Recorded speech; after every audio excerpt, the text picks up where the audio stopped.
کہ دوستو یاد رکھنا، تگڑا اور مضبوط جوان پتہ کون ہوتا ہے؟ جس کی نظریں پوری طرح اس کے کنٹرول میں ہوں۔ یہ علامت جوانی ہے۔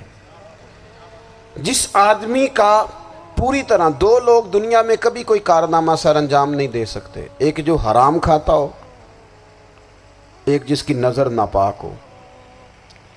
محمد بن قاسم جب یہاں آئے تھے نا تو ایک دن بڑے پریشان تھے، تو ایک بزرگ کہنے لگے آپ کیوں پریشان ہیں؟ کہنے لگے راجہ دہر سے مقابلہ ہے اور ہماری فوج تو سندھ کے رستے بھی نہیں جانتی، زبان بھی نہیں جانتی، لڑیں گے کیسے؟ 2-4 دن کے بعد ان بزرگوں کی دوبارہ محمد بن قاسم سے ملاقات ہوئی تو بڑے خوش تھے۔ کہا اب آپ کیوں خوش ہیں؟ کہنے لگے وہ میرا مقابلہ نہیں کر سکتا، میں نے تحقیق کر لی ہے۔ کہا کیوں؟ کہنے لگے نظر کا گندہ ہے، اور جو نظر کے گندے ہوتے ہیں وہ میدانوں میں ٹھہرا نہیں کرتے۔ میدان کے لیے نکلنے کے لیے پاک جوانی کی ضرورت ہوتی، تطہیر مزاج ہونا ضروری ہوتا ہے، پاکیزہ افکار اور سچی اور سچی ستھری سوچوں کا ہونا ضروری ہوتا ہے۔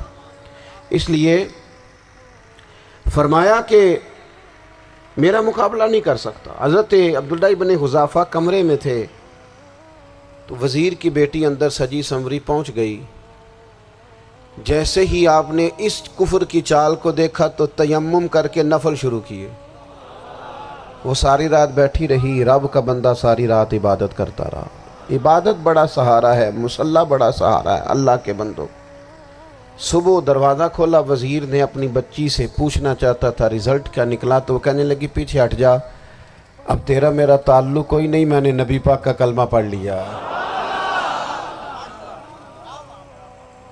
اس نے کہا میں نے بھی زمانہ دیکھا ہے، پر یہ کیا لوگ ہیں، کستوری کے بنے ہوئے، سندل سے دھلے ہوئے، کہ میں ساری رات کمرے میں رہی اور 100 اور 1000 آدمی جس جوان کا مقابلہ نہ کر سکے، اتنا طاقتور جوان کمرے میں رہا اور اسے نظر اٹھا کے نہ دیکھا۔ او کچا رنگ للاری والا جڑا چڑھدا تے لیندا رہندا ہے، اے عشق تیرے دا رنگ محمد چڑھیا پھر نہیں لیندا۔ میں نے کہا ایک دفعہ نظر اٹھا کے نہیں دیکھا، کمال ہو گئی۔ اتنے بڑے لوگ، اتنی بڑی سعادت مندی، فیروز بختی، معاملہ فہمی حد ہو گئی۔ اللہ اکبر۔ دوستو بادشاہ جب پوری طرح ہار گیا نا، اس نے کہا مار دو۔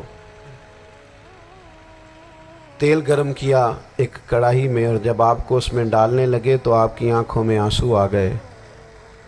بادشاہ کا خیال ہوا شاید نرم ہو گئے۔